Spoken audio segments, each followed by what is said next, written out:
we're back for another week, and another week we're heading into a weekend without UFC, but luckily it feels like it's been a while since we have had one of those, and we're going into it with a hell of a pay-per-view on the other side of it. And on the before we head into it, we've had back-to-back really solid UFC fight nights as well. So all in all, can't complain too much, and worked out for me. I didn't even really count it out of town this weekend, and no UFC to worry about. I love it when things just work out right. But after UFC Columbus, it was a pretty solid card. We've seen some of the UFC flyweight women just rising to the top of the division. We have maybe some controversy when it comes to the men's flyweight title picture, and there might be some movement when it comes to the UFC heavyweight title picture. And plus, we got you with a little bit of what the blank, of course, and our quarterly year awards. But of course, I'm your host Ross Allen, joined alongside by the MMA and UFC fourth and long correspondent Blake Campbell. And Blake, how are we feeling after this weekend, after UFC Columbus? Feeling pretty good. It's a little bit of a downer that we get a we get a week off, but we get a little bit of time to just relax and look forward to the next pay-per-view coming up. So no complaints on my end, just the fact that I'm not going to be able to watch people punch each other in the face this weekend, at least in the UFC. We're spoiled, man. We especially compared to other sports. I love that there's no off-season for MMA. Besides, I guess, the 3 weeks that the UFC takes off in between years. Yeah, seriously, it's the best. Come on, man. What sport gives you nonstop action like this? Besides, of course, you can check our NFL shows. The NFL offseason still going crazy. That's over at thefourthlong.com/NFL. But a plug out of the way, Blake. We're going to hop into our UFC Columbus recap here. Start us off a couple of the UFC, like I mentioned, UFC women's flyweight fighters are making some noise in this division, more specifically between Alexa Grasso, because she is now moving a top 5 fighter after moving on 4 spots after a dominating submission fight, submission finish against the struggling Joanne Wood. Has not been good for her ever since she got married and changed her name, and even a little bit before that, she's on a bit of a slide there, and that kind of sucks to see. And Alexa Grasso might just put herself in position for the next flyweight title shot. Of course, Valentina Shevchenko is now scheduled to take on Talia Santos at UFC 275 in Singapore. Hopefully that's not a 7 a.m. card or something horrible like that. But what do you think about Grasso here? What do you think about her spot in the division? Is she in line for that next title shot for the winner of Santos and Valentina, which will be Valentina Shevchenko? What did she move up to? Is she number 2 now? Number 5 now. Okay. If you take a look at the top 5, it's everyone that Valentina's already beat, really. Yeah, I just got it pulled up. Beat. You got Talia, Lauren Murphy, Caitlin Chikagian, and Jessica Andrade all above her. So 3 people she's murdered, and 1 person she's probably going to murder. Yeah. I mean, you could give her another fight beforehand, but like you said, she'll probably win that, and all the people ahead of her have already fought Valentina, and I'm not really interested. The only one that would possibly be a decent fight would be Andrade, but even that fight, Valentina made pretty short work of Andrade. So, I mean, I guess just from looking at the state of the division, you'd probably say that she gets the next title shot just because she's a fresh face, and she is talented, definitely. And I would say that maybe out of the rest of the top 5, Alexa Grasso probably has one of the better chances of actually being able to, at the least, compete. Yeah, make it Shevchenko, interesting. Right? Yeah. Also, maybe more interesting, and I know she's not ranked as high. She's a little bit fresher to the UFC, to the flyweight scene. But Manuela Fiorot, she probably has the best chance of anyone in this division of knocking out Valentina Shevchenko at this point, because all she did was dominate Jennifer Maia for all 3 rounds. She climbs up 6 spots. She's now number 7, which is a little bit weird because one of the people she's behind is at 6, Jennifer Maia. So that's interesting rankings that they got going on there. Not sure if I agree with that one, but what do you think? out of anyone in this division, does she have the best chances of actually defeating Shevchenko? Is that Grasso? Is that someone else? I still think we need to see a little bit more from Fiorot. I mean, in a perfect world, I feel like her and Grasso should be fighting for a title eliminator, but they're both kind of ranked in weird spots for that to be the case. Mm-hmm. And plus, they're probably both trying to build both of them up at the same time just to have a couple different options for Valentina because, she just keeps lining them up and knocking them down. Yeah. For the last 4 years. I mean, I like Fiorot a lot. I've been high on her since, I want to say, like 2 or 3 fights ago. You jumped on the bandwagon early. Yeah, I mean, she's got the striking, she's got the wrestling, she's got the takedowns. I mean, she looks like she's the full package, but still could probably use a little bit more experience in the UFC octagon before she gets that title challenge. But yeah, I mean, both of those girls, I think right there are good bets to make a competitive matchup with Valentina. So I guess if we do off the top of my head, I'm not sure if Lauren Murphy has another fight book, but Murphy versus Fiorot could make a lot of sense here and, just be that one more win that she needs to be able to get that title shot. Yeah, I mean, any of those people up there, Shakagian, Murphy, Andrade, if Andrade is staying at 125, they would all make sense. And I think she wins any one of those. I do too. Especially, probably Chukagian might be the easiest fight of those three. Potentially, unless she gets in a little point fighting matchup, then it might be a little weird. Then yeah, that's a great point. But Fiorot, man, either she dominates it for, what we've seen up to this point, 15 minutes, or she gets a finish. She's super slick. And it's almost like the Tom Aspinall situation where we haven't really, at least Tom Aspinall pre-Volkov, because we haven't seen a competitive opponent for her yet. So I guess we don't really have a solid litmus test, but a top 5 fighter could be the move and should be the move as well. Absolutely. Exactly. But one of the other fighters we want to talk about here is a one that might be getting a title shot based off of what at least Diaz and Figueiredo is trying to, contend for within the UFC. We talked about last week, and it was news last week that a verbal agreement between Brandon Moreno and Diaz and Figueiredo took place. No contract actually signed for a 4th consecutive fight.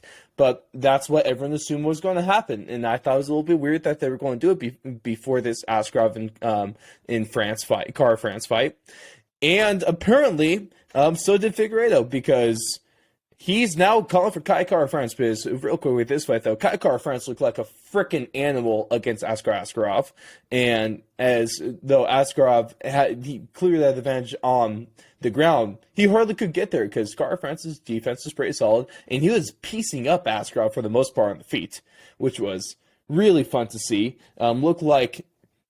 He just looked like a smaller Dan Hooker, which was you definitely can't complain about that one.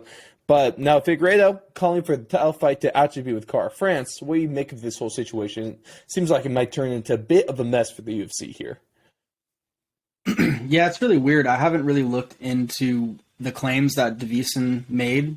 The racism ones? Yeah, against like Brandon Moreno and his team. So I guess apparently someone in Moreno's camp put like a monkey filter over Figueiredo's face. That's the only thing I've seen though, and I don't understand how that can get someone so fired up. Well, is that worse than calling Kai Cara France a dirty Kiwi? It's the fight game, dude. Like if someone puts a monkey filter on your face, like I do understand like the racial undertones that could be perceived by by some, but I don't think. I mean, it's tough for me to say. I don't think they were going for that. They're probably just calling him, a monkey because he's acting silly. I don't think they're calling him a monkey because he has, black roots and all that stuff. I think that's a little darker. And to me, it's like really weird. It's like you already verbally agreed to it. It was already, moving in that direction. And then you switch it not even a week later. It just seems kind of suspect to me. And I don't know. I don't really like it. And me, I'm in the camp where I want to see the tetralogy. Like I think that's the fight to make still. That's going to be word of the year for us, isn't it? Yeah, we got to learn some new things on here every now and then. But occasional. Figueiredo is just a weirdo in my opinion. Like he just does some weird shit. Henry his Cejudo's coach is having even a more bad weird. influence on him, bro. He's got Cejudo in his corner. I mean, it's just like, man, enough with the antics. Like, fight Also, the that best one person. translator, right? Yeah, like just what I'm saying though is just fight the best person that you already agreed to fight, settle that, and then fight whoever you want after that. Because then it's up to you. It's your division. Yeah. Like this should be the number one thing on your mind right now is proving that you are indeed the best. Because right now, in my opinion, you're not. It's very up for debate. It's 1-1-1. Mm-hmm. And I think this fourth fight should happen because if you really want to be, I guess, strict in semantics about it, the third fight shouldn't necessarily happen because he got knocked out. He got knocked out choked out by Brandon Moreno and dropped, and that fight wasn't finished. competitive. Yeah. That fight wasn't competitive. So he was almost lucky to get that third fight in a row. So he almost owes it now. I thought it was weird for them to make the third fight. Yeah, me too. Like, I was less of a fan, but I mean, I still was super pumped up because, like I said before, every single time they fight, it's fireworks. But it's amazing. this fourth fight makes more sense to me than the third fight did, if that makes sense. Yeah, absolutely. Because in my opinion, there is unfinished business. Like, you guys need to settle it. Like, Davison cheated in the first one, had a bunch of excuses. Second one, he gets finished very early. Like, come on, bro. And then third one, it's, tooth and nails. Like, it really could have gone either way. But, I mean, really I think the right guy won. Yes. So it's like, come on. Run it back. One last time. 25 more minutes. This one wins it. This one wins the titchology here. The winner. Yeah, and it's history. You're making history. Like, why would you want it? Why would you shy away from making history? Does he maybe just think Kai Kara-France is an easier matchup? Is he afraid of Brandon Moreno? That's what a lot of people on Twitter are saying. Mm-hmm. Well, I mean, they kind of say that after anyone, switches up from a fighter. Yeah, I don't know. I just like people being men of their words, and it just doesn't seem like he's kind of just doing some weird snaky shit right now, and I'm not a fan of it. Yeah, I'm not liking when it comes to the octagon. I love what Henry Cejudo is, the effect he's had on Figueiredo here, but in terms of the Twitter game, I'm not so sure it's the best of influences and coaches. Yeah. Imagine Ollie being his manager too. That would be like the worst combo of all time. Be awful. Oh, gross. I don't like that. But do you think we're going to get the titchology first though? I feel like we will. I mean, yeah. Unless they really find something racist about what Brandon Moreno's team was doing, then maybe they would punish him. But I just don't think Brandon Moreno hangs out with those kind of people. No, he's a very good guy. Like, dude plays with Legos. Like, right. I mean, do you really think a guy that plays with Legos is going to be like super racist outwardly at least? No. Also, it doesn't make sense. I'd like Davison to kind of just relax. Take a chill pill on this one a little bit. And speaking about title fights as well, let's talk into possibilities for Curtis Blades since he took out Chris Daukaus. Unfortunately for my hype train on Chris, that has diminished. My hype train on Borshoff has diminished a little bit. But, I'm still going to ride with these guys because I love them. But the exciting Curtis Blades is back. This is his first knockout/TKO since 2019 with that second round finish. But by the way, if you throw it back to last week's show, Blake, you're right on the money. Round of applause. Round of applause. That's why we pay you the big bucks, metaphorically speaking. I'm right every once in a while. You know what? You are more than right than a broken clock is. So I'd say you're twice as right as a broken clock. Yeah, that's fair. It's been pretty good. Pretty good. I'm going to give yourself a pat on the back there. four times a week, I'm right. Hey, that's better than some of these other MMA media guys. I don't know, Mike, can you do 10 push-ups? Oh, yeah, dude. I could do, one hand tied behind my back. Now, I won't believe that one. And I think the whole tied behind your back is unnecessary when it comes to push-ups. I do one-handed push-up. You ever see the Don't Mess with the Zohan? Yeah. I could do push-ups like he can. Can you actually? 100%. I'm going to need proof. We need posts on Twitter. I got you. Okay. You know what I'm talking about, right? Yeah, I know what you're talking about. You know what area of body he uses? Yeah. I want proof. I want proof, Blake. Sheesh. Give me proof. No homo. Yeah, we'll see. Or, I don't know. Are you going to open us up to a new demographic? We might have to start our OnlyFans for some bonus Technically, content. we already did. Do we really? I made one for fun like 2 years ago. I haven't done anything Christ. with it, but I have one. You got people paying? No, I literally have done nothing with it besides make it count.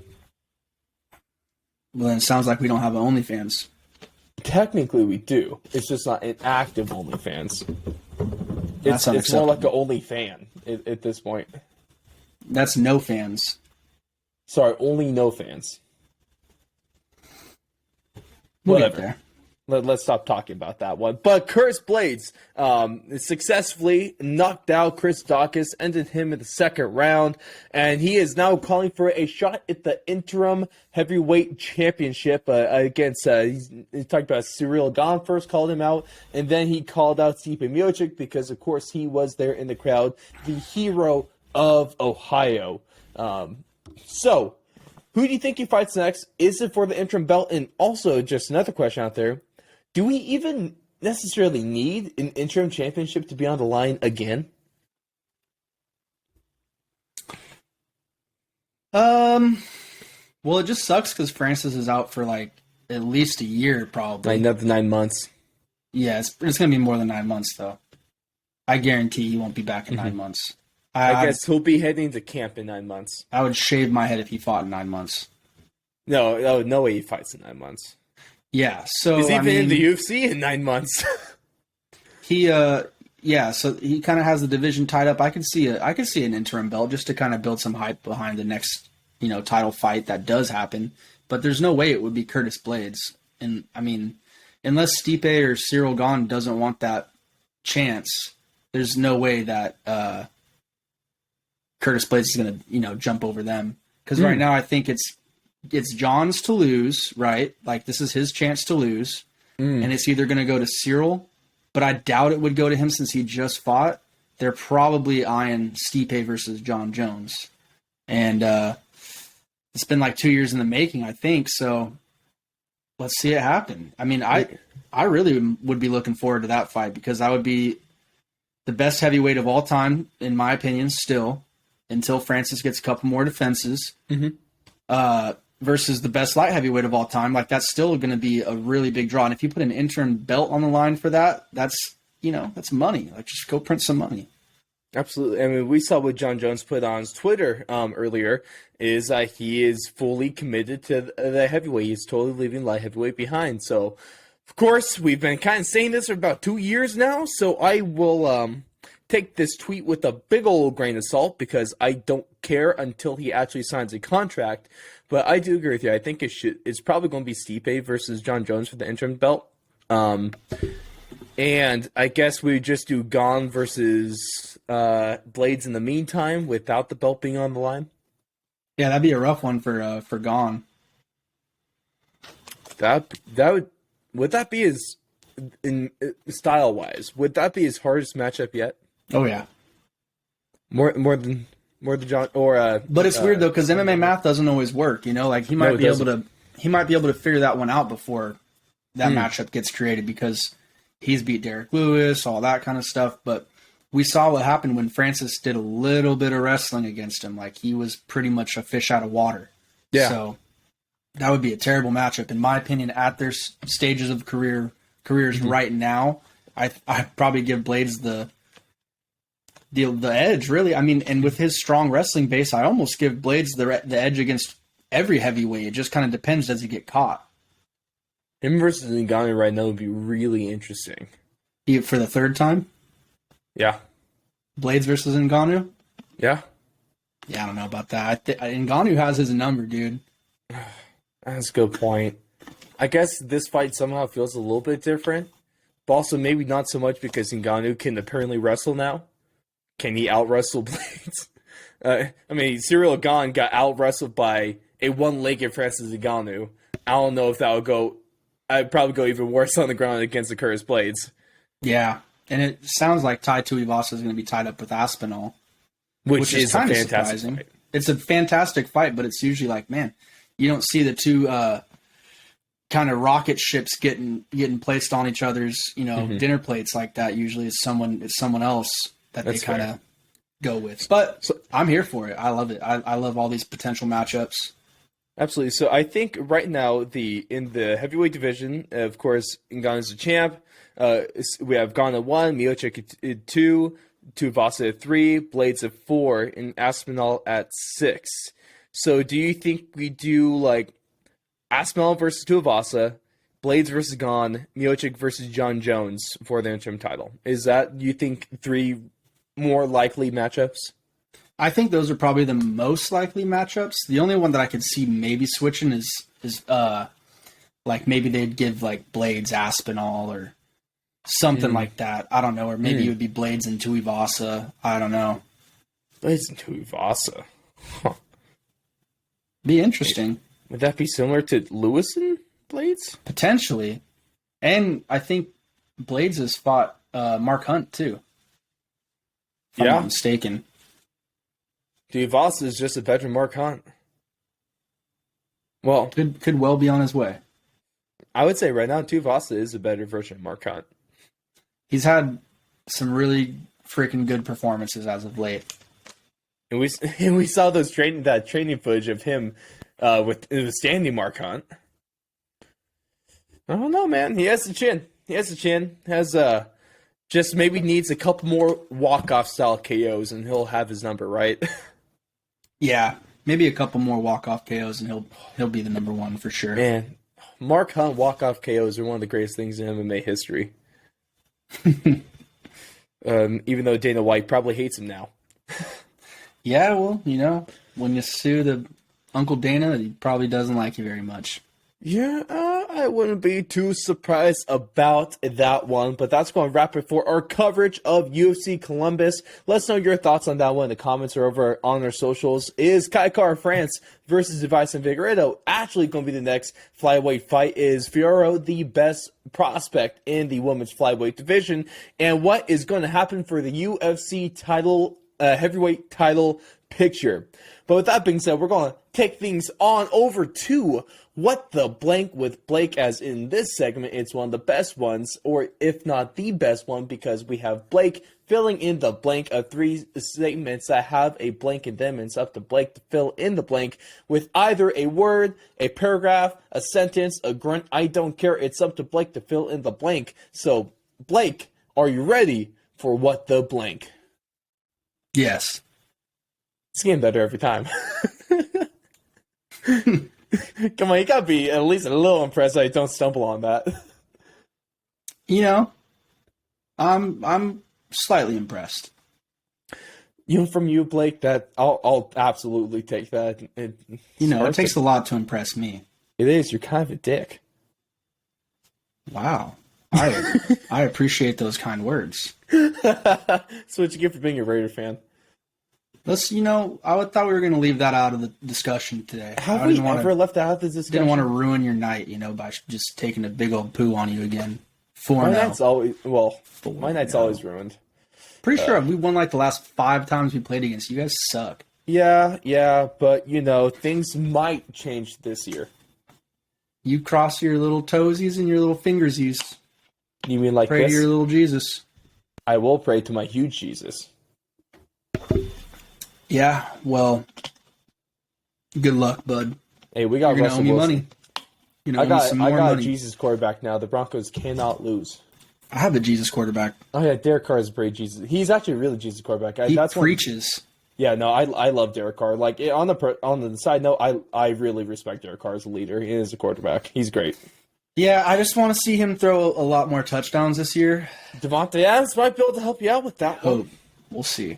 All you gotta do is, any third down, throw it to Hunter Renfrow, and any first down, throw it to Devontae Adams, and I think you're pretty solid.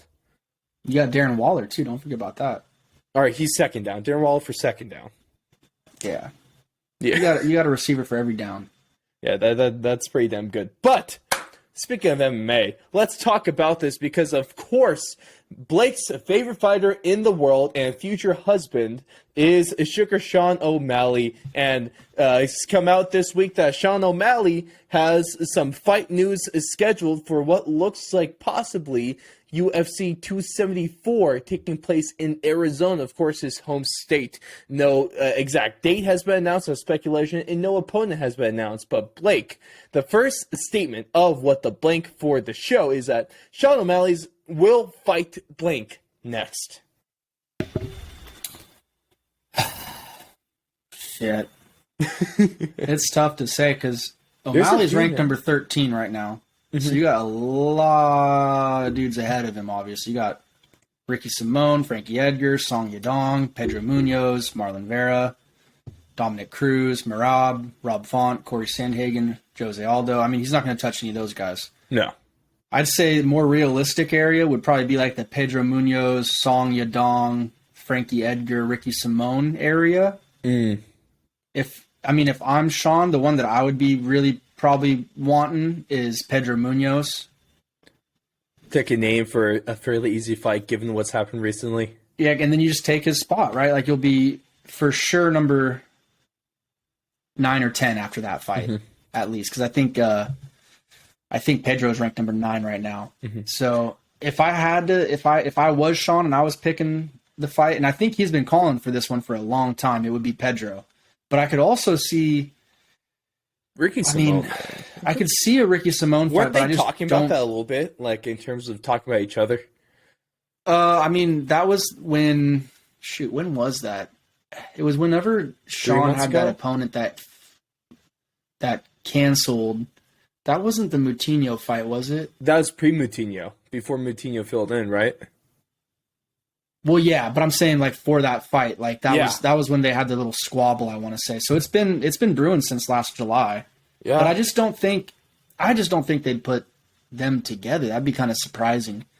But I'd love for them to fight too. I mean, that would be a good fight as well. Ricky Simón's going to challenge him in ways I don't think he's been challenged yet with his, super aggressive wrestling base.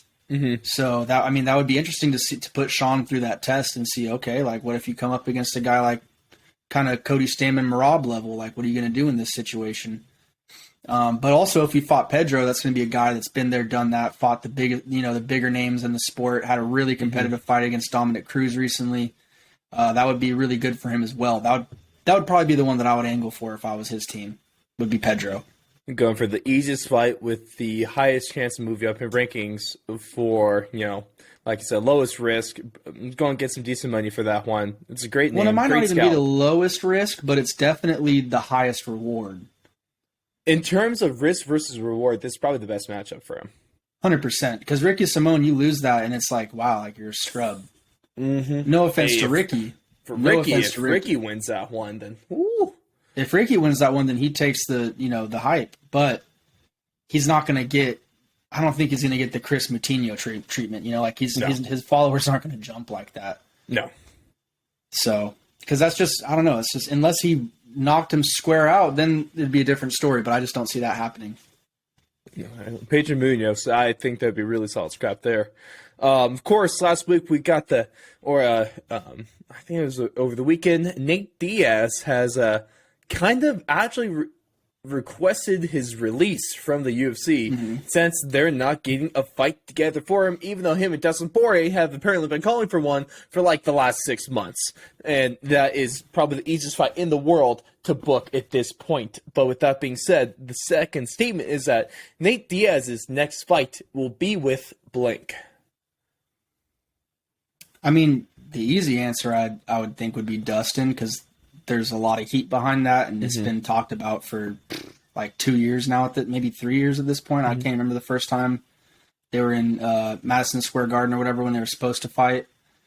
But something tells me like that's not going to happen, because if it was going to happen, why wouldn't they have gotten to negotiations yet, or had a verbal agreement or something, or like a date? It doesn't make sense. So I'm kind of thinking they're maybe saving him for a Conor McGregor tune-up fight. I don't know. And will his next fight be with the UFC? I think he'll not. Yeah, he has one fight left, I'm pretty sure. Mm-hmm. So, yeah, it has to be with the UFC. Ain't no way you release Nate Diaz no matter what he wants, right? He's a big draw. Whatever, I mean, screw whatever Dana White says. Like, Nate's probably the closest thing to Conor right now. It's probably, if you had to rank the biggest draws in the UFC right now, 1 to 3, probably Conor, Nate, Jorge. Yeah. Hey, man. Nate, that's why, if you're not going to do Nate versus Dustin, just do Nate versus Conor 3 at UFC International Fight Week in July. Come on, man. Come on. It's so Is easy. Conor good by then, though? He should be. Should be. Should be. I mean, I think that'd be perfect. Like, tune up Conor in July. I mean, all the talk with Conor has been the International Fight Week. If all goes well, he does, has a good performance in July, then guess what? Boom, 6 months, you're ready to go for a, potential title shot or just another really big fight. Maybe a title contender, money fight, doesn't matter. Him versus December. Michael Chandler after Michael Chandler beats Tony Ferguson. I mean, it would just, but I don't think McGregor's going back to 55. Ooh. That's the thing that makes it very interesting. Is I don't know. I think he has his sights set on that 170 strap now. I guess he only goes through 155 if he gets an immediate title shot. Yeah. But also, he probably only fights at 170 if it's Nate Diaz or a title shot. Yeah, I don't see anything else really getting him too excited. No, I guess not, huh? And at this point, when you're the UFC, like, why not play the Conor game one more time? That's what I would be thinking. Like, shoot. Might as well try to ring these guys for as much money as possible That's what I'm before saying, the contract's over. Like, just ring it out of them. Because if for whatever reasons, if this third fight between Nate and Conor doesn't get booked, that's one of the biggest wasted opportunities in terms of trilogy fights ever. Yeah. That'll be one of the next videos of MMA on point. Top 10 missed fights or something like that, It's right there for them. But the last statement of what the blank for this week is, especially after coming off the back of a special MMA rule or special rules fight between Demetrius Johnson and Rodtang, is that the legacy of Demetrius Johnson is blank.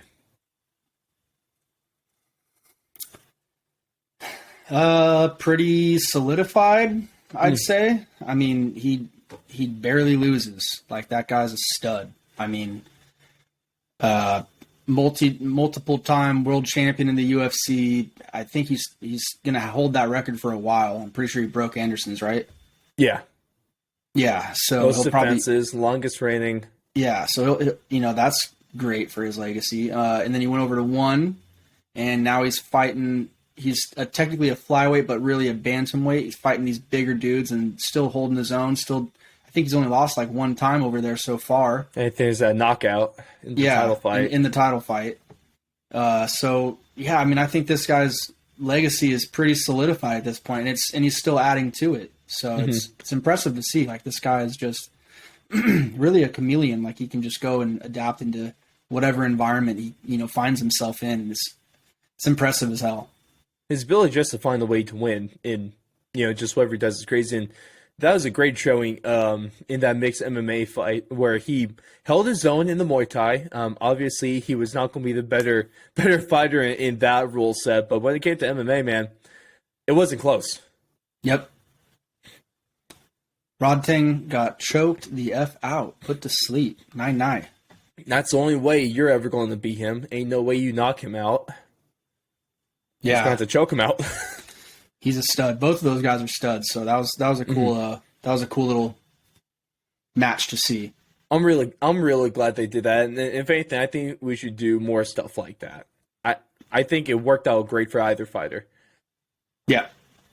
And I mean, Rodtang loses, but also he loses in a rule set that isn't his against one of the greatest MMA fighters of all time. Mm-hmm. And one of the crazy things you pointed out to me pre-show is that he's only 24 years old. So I didn't realize he was this young, man. So apparently, so who knows? This might lead to an MMA career in ONE FC as well if he decides to do something more than just the Muay Thai. Yeah, Born in 1997. Dude is a stud. How am I only 2 years older than or younger than him? Crazy.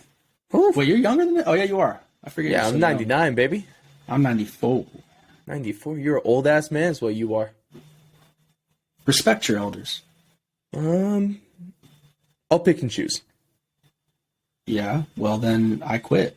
Give me a sponsorship. I'll respect you, Mr. Manager. Absolutely not. You just disrespected me on our podcast. I'm not getting you any type of sponsors. You act like I haven't done this before. Well, I took a Will Smith exception to it today. Lucky I'm not right there and can slap you across your face. Make you look like Chris Rock. Even though that's 100% of the work, and I will not hear any other logic or reasoning against it. It's fake. It's 100% fake. I don't care. It's fake. I don't know. That was a hell of a slap, dude. I would never let someone fake slap me like that. I would beat their ass. Chris Rock kind of leaned into it. I don't care. I would never let a man slap me on live television for any amount of money. Yeah, come on. Be real. Be real. But Chris Rock doesn't need that. That's what I'm saying. Like, unless he made like a couple bad bets back in the day. Come on, man. When's the last time you heard anything about the Oscars before last night? Or before, not last night, but before that? Violence is never the answer, is all I know, Ross. Violence is the answer to a lot of questions. It's never the answer. All right, Blake. An eye for an eye makes the world go blind. What's the answer to the question, what is never the answer? Everything is everything. I think we're going to agree to disagree. You're going to disagree? What's the question to what does a MMA fight involve? It's violence. Your question is confusing me. Good. Be confused. I hope you get violent. It's never the answer. It's sometimes the answer. It could be the profession. Oh. You know? But it's not the answer, even if it's the profession? Nope, that's just what has to be done. Well, if the profession is the question, what's the answer?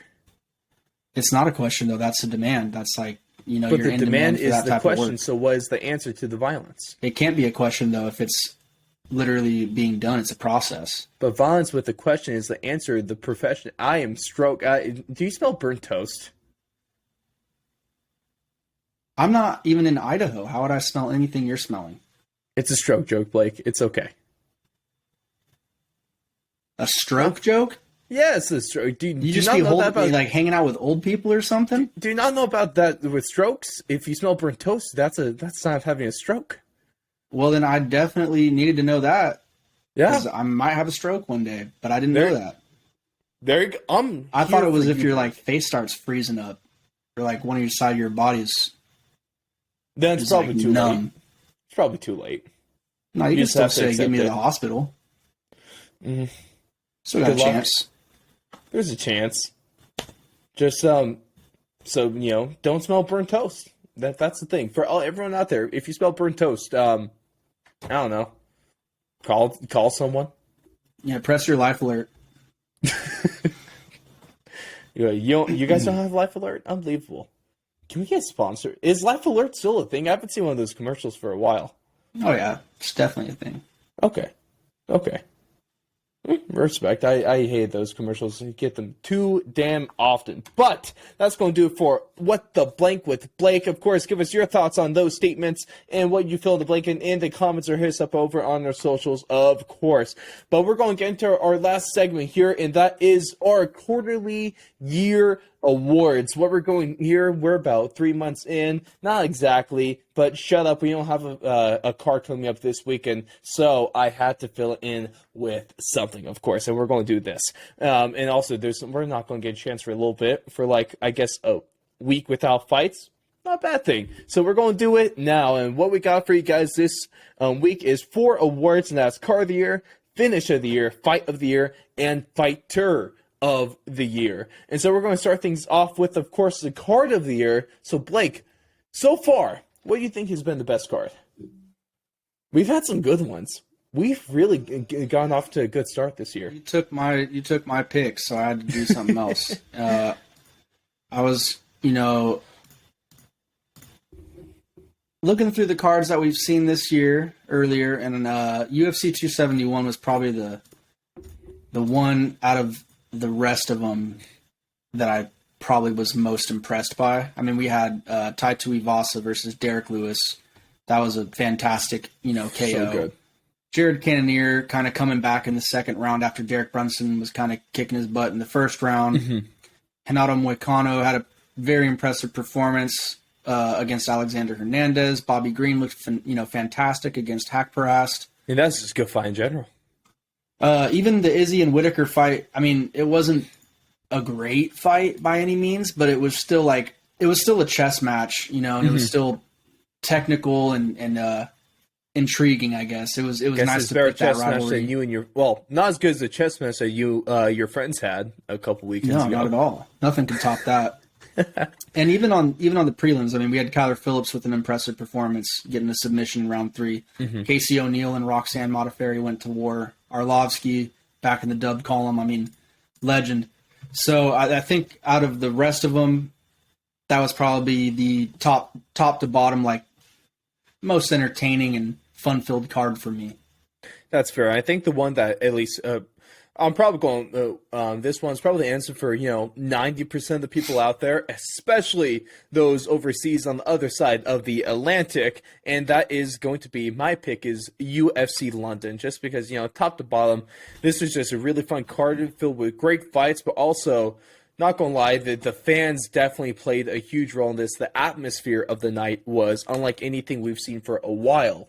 And so, I mean, everything really added to it, and especially when you had Molly McCann with the fourth spinning back elbow knockout in UFC history. You had Paddy getting a submission win in the first round. Tom Aspinall winning in the main event. It really could not have gone that much better for the UFC and for the O2 Arena. Yep. Definitely. I mean, that was definitely my choice, my top pick, but, I respect you trying to get a gift from one, but if you want to disagree, UFC London, card of the year so far? Oh, yeah, absolutely. It's going to be hard to top that, too. So far, I mean, that one for sure, top to bottom, like starting with the first fight, finishing with the last fight. I mean, it was just phenomenal. I'd be impressed if the card could beat that. Yeah, it's going to be a tough, tall order. Probably have to get it was a UFC 267 with man, which card was it? Was it 67? It was either 67 or 68. There was two back to back last year. It was 68. 67 but they were was both amazing. The Jan Blachowicz one. 68 was the Usman and Covington 2 with right, and then with Justin Gaethje and Michael Chandler, and also. You can't forget about Billy Q in that fight with damn, I'm tripping. Who did Billy Q fight again? That was damn. Who did he fight? It was right. Bill Algeo. No, it wasn't that. Because that was really damn good. That probably should have been fight of the night if it wasn't for Chandler and Gaethje. Shane Burgos. That's right. Thank you. How could we forget? That was a hell of a fight, man. Yeah. That was a fun night. It might take one of those just obscenely stacked cards to be able to beat UFC London, but man, that was a fantastic night. Next one we got is going to be the finish of the year. This is a submission or knockout. Blake, what was your pick for this one? Because we've had a pretty fair share of high quality submissions this year. I'm going to go with Molly McCann. I think that her finish was just awesome. I mean, she really knocked the socks off that girl. I mean, it was crazy. And just the atmosphere it was in, with the UFC London crowd. It's going to be tough to beat that one. I know you're a fan for a celebration afterwards too. I mean, I wasn't not a fan. I didn't have a problem with it, especially since it was spur of the moment. And luckily, it definitely produced one of the greatest MMA pictures of all time, with the ref looking at the lifeless body with Molly McCann jumping over the cage in the background. Yeah, it was a sweet finish. Perfect there. What I'm going with is with one of the best prospects in the UFC is Shavkat Rakhmonov's spinning hook kick against Carlson Harris a few weeks ago at Fight Night Hermanson versus Strickland. In terms of just, I guess it was, first of all, it was a badass knockout that we don't really see all too often. And it was just that grounding setup, too, that accuracy.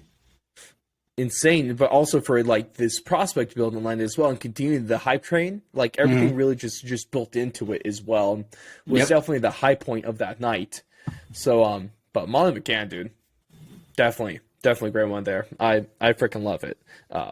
Now this next one, at least for my pick, I might have a little bit of recency bias, but I don't care. But we're going to go into fight of the year. Blake, what is your pick for this one? Fight of the year. There's been some good ones though. We've been lucky with some of the fights this year. What was that one dude's name? I really like that one fight. Yeah, Peterson versus, was it Algio? Who was it? No, it was Peterson. Steven Peterson, right? Yeah, it was Steven Peterson. He fought against, who the hell was it? The guy that weighed in too heavy. Julian Erosa, Juicy J. Yes. Yeah, that was a hell of a fight. I like Steven that Pearson fight a lot. weighed in. Juicy J went off with 100K for that fight in just bonuses. Yeah, so I think, yeah, that's right, because Peterson missed weight. Forget about that. Yeah, so, I mean, I thought that was probably one of the sickest fights of the year so far. It was a bloody mess. Yeah. Dude. I mean, they both left it all out there, so that's all you can really ask for. Kind of reminded me of, the Forrest Griffin and Stephan Bonner fight back in the day, just going at it till the very end. So it was good. Really good fight. I love it. My pick is going to be two guys that I left out till the end was Matt Brown and Brian Barberena at UFC Columbus, just because. Sweet damn, bro! What a fight that was this weekend. I might need to watch it again. They were both just rocked multiple times each. Like nothing but power shots. It looked like, and their output was also insane. I guess the only thing that kind of mars this was a bit of a controversial finish or a decision, one of the split decisions on the evening. But with you had that Ohio crowd buying into Matt Brown, really backing him up. The guy that only lives 15 minutes away from the arena. So it kind of a bit of a theme. Some of the atmosphere can really make a fight, really make a card. So that's what I'm rolling with, and I want that again. Just give me that. Once every 4 months, I'll be beyond happy. Even just twice a year, I'll be beyond happy with that. Hell yeah, that was a good fight. I'm gonna fight. You're right. But we're going to cap things off here with Fight of the Year. We're going to start with Female Fighter of the Year, Blake. And what's your choice for this one? I know it's the whole Fighter of the Year stuff is a little bit difficult right now, just because there's been a very small amount of fighters that have had multiple fights up until now. Yeah, but I'm gonna have to abstain from answering on a Female Fighter of the Year. It's like that. Yep. Guess it's a tough one.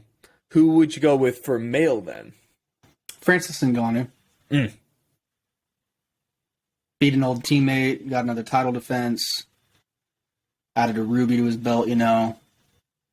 He's and he showed impressive gains in his game. I mean, he's absolutely. Not even just this year. I mean, the bout against Gane, finding a way to win on one leg using his wrestling, that really hasn't been a strong suit of his, obviously. I mean, what we were giving him credit for beforehand was how he was able to defend, the double legs, the single legs, like all the takedowns from Stipe in their most recent fight. And now he transitioned to being more offensive minded, finding a way to win with his wrestling, because he knew, hey, I have to do something kind of unorthodox for my style in order to make this, possible for me. So I just think that he kind of showed the complete package finally. And so that was, and even on not his best night, right? Like physically, probably mentally as well. I just think that he deserves there's a lot of that adversity going call. to that fight with the whole contract dispute and Dana White fighting an ex-teammate. I mean, there was so much at stake there, So I think he gets my vote for Fighter of the Year. I think that's a very solid pick. When it comes to female, there's really only two I might be able to pick right now, and it would be a toss-up between, I guess, Molly McCann for a fantastic finish, and then also might have to give it up to Casey O'Neill for her really solid split decision win over Roxanne Modafferi, and she continues just to climb up the rankings there. But like you said, it's kind of a tough one to choose with the woman because there's been, it's not like there hasn't been it's not like there hasn't been a good performance, but it's hard. There hasn't one that hasn't necessarily stood out between like a handful of them. So it is a little bit harder one to choose. And when it comes to the male, I'm also going with the heavyweight, and I am going with Tom Aspinall just because of what we highlighted when it came to UFC London, is that this was a hell of a performance by Tom Aspinall when it came to, we all thought that, man, this is clearly the highest level of competition he's come into contact with Volkov, and he ran through him like he was, melted cheese. It just wasn't very competitive in this fight in any aspect of the fight game, standing up or on the ground. So I think he's been the most impressive guy, but Francis Ngannou is definitely up there for me as well. Defice Figueiredo for his performance against Brandon Moreno could get an honorable mention up there as well. But Tom Aspinall, but showing some love for the heavyweights with this one. And not gonna lie, I've been showing some love for the ones over in the United Kingdom with these awards as well. That was just one hell of a night. You can't get over that. Yeah, well, I mean, that's the tough thing about doing award shows in the span of, 2.5, 3 months. There's just not a lot to choose from. There isn't, and that's why, I don't know, choose some of the hard ones to pick. But I think they're still good picks. Blake, I love your highlight with Peterson and Rosa specifically. It's a good fight. Hopefully people don't forget about that one. That you're going to have to keep that at the top of your list as we get to January when we do our official 2022 award show, because it's hard to top that, man. At the least an honorable mention. At the most, it's going to win. I'm pumped to see if we can get a fight that tops that and then the card that tops UFC London, because if we do, that's just going to be a really damn good time. No doubt. No doubt, man. But that is going to bring us to just about the end here, ladies and gentlemen. And, of course, before we hit the outro, we're going to have to hit the Nene of the week. And, of course, this week, I'm going to throw a little bit different. Not one specific person. It's going to actually go to a group, and especially a group with a lot on the line, especially when it comes to finances. And the people that are going to get this week's Nene award is the bettors for UFC Columbus, because sweet damn, this was a tough one, especially for some of the quick shout out for them over on Twitter. The MMA advisors, they were not having a great night, and they were in the same community or the same kind of they're on the same page as a lot of other bettors, because when it came to the split decision losses for Matt Brown and Max Griffin, first of all, Max Griffin absolutely won his fight against Neil Magny. He won the first two, and I don't want to hear anything else because you're wrong. Then also, Souza and Dvorak lost really close, unanimous decisions. So, 4 fights, 4 arguably very poor decisions. It was not a great night for the judges, and subsequently, a lot of people lost a lot of money. Get nay-nayed. I needed soundbite that. Just that'd be fine. You get a soundboard together. That'd be a good time. But, ladies and gentlemen, thank you so much for tuning into UFC Talk 84. Now just 16 away from UFC 100. So we're gonna have to. We got a couple milestones coming up. Of course, hit us up over on YouTube, because we are just 14 subscribers away from breaking the 1,000 milestone. So we're going to have to do a little bit of a special for that, and we're going to have to work up to a special here in 16 weeks once we get to episode 100 of UFC Talk. I can't believe what we've been doing for this long. It really does feel like the weeks are just flowing together, and time is meaningless, essentially, Blake. I like that. Oh, no, you shouldn't like that. That sounds kind of depressing. I didn't know. Whoops. It sounded dramatic, though. I liked it. It sounded dramatic. I gotta put like some dramatic music, a little orchestra in the background of this. Little violin. Little violin. Can you play the violin? No, I can play the piano though. Can you actually? You know this. What the hell are you talking about? Do I? Am I You stupid? just don't pay attention because you're so dumb. Yeah, you're Bronco kind of fan. right. You're kind of Donkey right. boy. I'm never going to Yeah. dispute that one. Can you play Mozart? Which song? I mean, he has tons of songs. Mozart 2. Probably not. I don't know. Is that a song? I don't know. It might be. Is he the one that does? No, that's Beethoven. Never mind. Bach? Is he a pianist? Maybe. I'm not really in tune with my classical music. Yeah, I'm not really a big classical fan. I just kind of make my own Classic stuff. rock, on the other hand, hell yeah. I could play you some Journey. Ooh. Don't Stop Believing. I won't stop believing. I won't stop believing in your piano abilities. Maybe until I I'm hear offended it. that you had to ask if I'm being serious. I'm a maestro. Isn't that a soup? Wait, no, or is that Mistro soup? Maestro soup? Maestro? You don't know what a maestro is? I know what a maestro is, but also Bistro is that a soup, isn't it? Mistro. Is it Mistro soup? Bistro with a B. No, wait, bistro. Oh, it's minestrone. That's why I was thinking Minestrone? about. Yeah. Soup No, is that's good. That's I like not what soup. I am. That's not what Do you I'm like about. soup?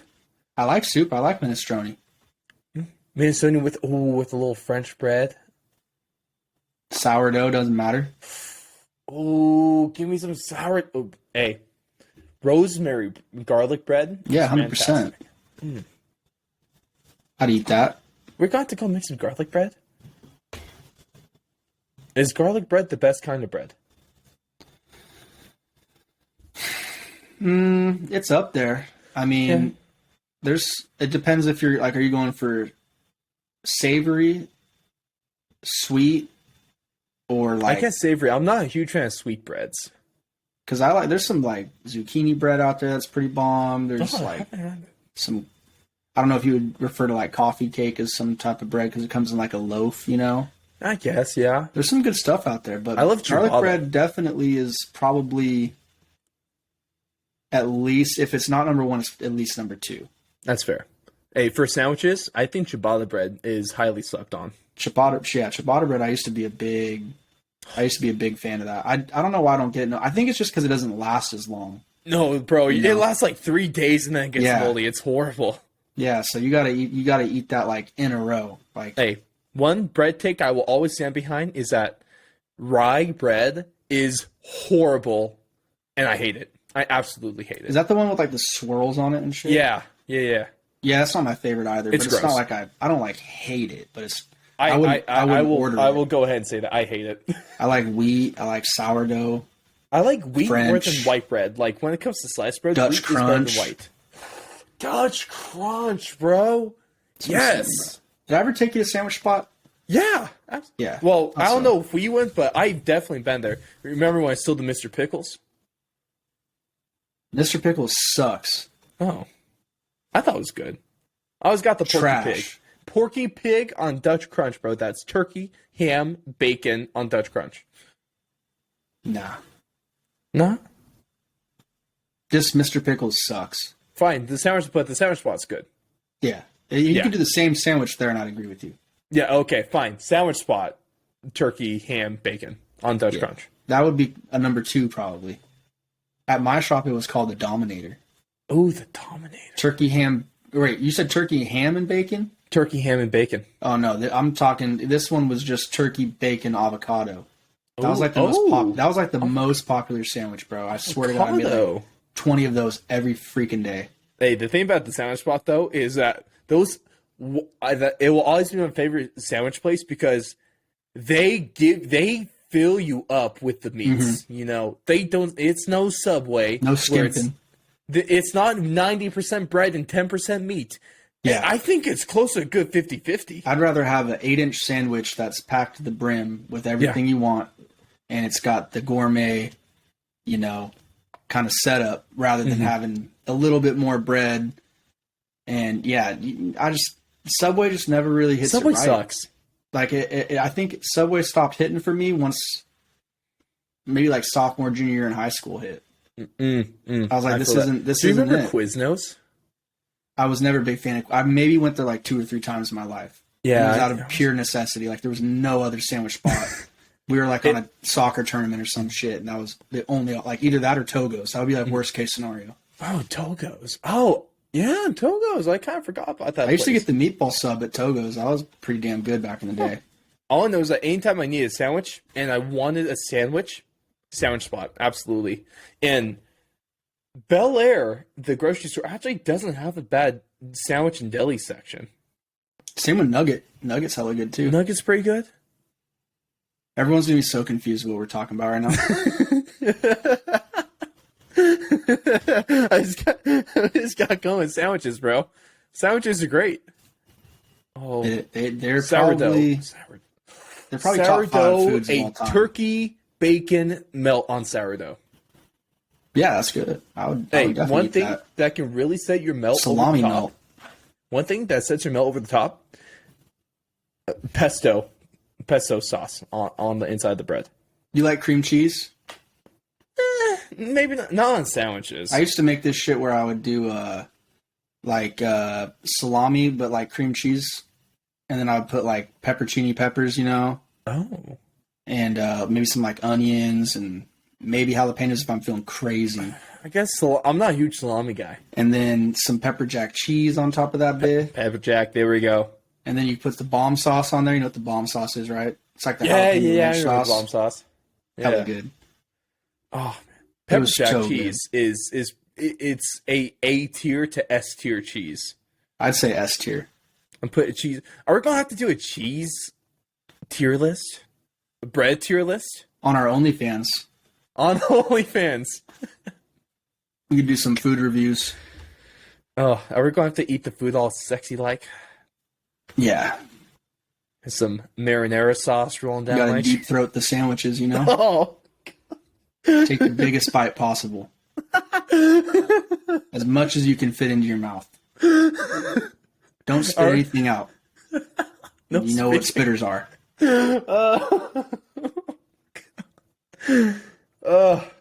On that sandwich note, on the Blix, weird desires for sandwiches as well. Yeah, sandwich spot's closed right now, though, so I'm pissed off. I'm going to go get some Taco Bell. That's tragic. Why is it closed? Oh, are you talking about a timing thing? Not just like a... It closes by like 6, dude. It's crazy. Dang, Blade, you're going to have to get some good food, then maybe go to Bel Air. Yeah, I don't want to go in somewhere. I'm just going to be fat. I lost 10 pounds this last week. I'm like right around 180 again. Ooh. So I just need to lose 10 more pounds, and then I'll be right where I need to be the specimen on the field for soccer. Breaking news, Blake Campbell is calling out Kamaru Usman. He said he's a bitch. I don't think so. Oh, okay. He would destroy me, bro. Come on. Yeah, I don't think I would last 10 seconds against Kamaru Usman. He would pick me up and throw me. He could probably bench press me. He'd probably kill me with the double leg. Yeah, he would absolutely destroy my soul. Yeah. Let's not talk about what a potential matchup that would look like. If it can probably destroy Conor McGregor, he will destroy me. But ladies and gentlemen, I hope you have a great time this week. Go get a great sandwich, because honestly, a great sandwich is a game changer when it comes to life, and they're a very underrated form of food, especially shout out to sourdough, you lovely, lovely kind of bread. But thank you so much for tuning in, sticking to the end of what was not really an expected outro, but an outro nonetheless. But Blake, your thoughts on the best bread in one word or phrase? It's for sandwich bread, it's Dutch Crunch, and for bread in general, it's garlic bread. And then for sweet breads, it's got to be like zucchini bread or like some, I don't know. That's probably how I'd roll it. Zucchini bread. Zucchini bread's the shit. Maybe I'll have to get some. But yep. Go out there, have a great sandwich on Dutch Crunch or sourdough, and we will see all of you in the next one.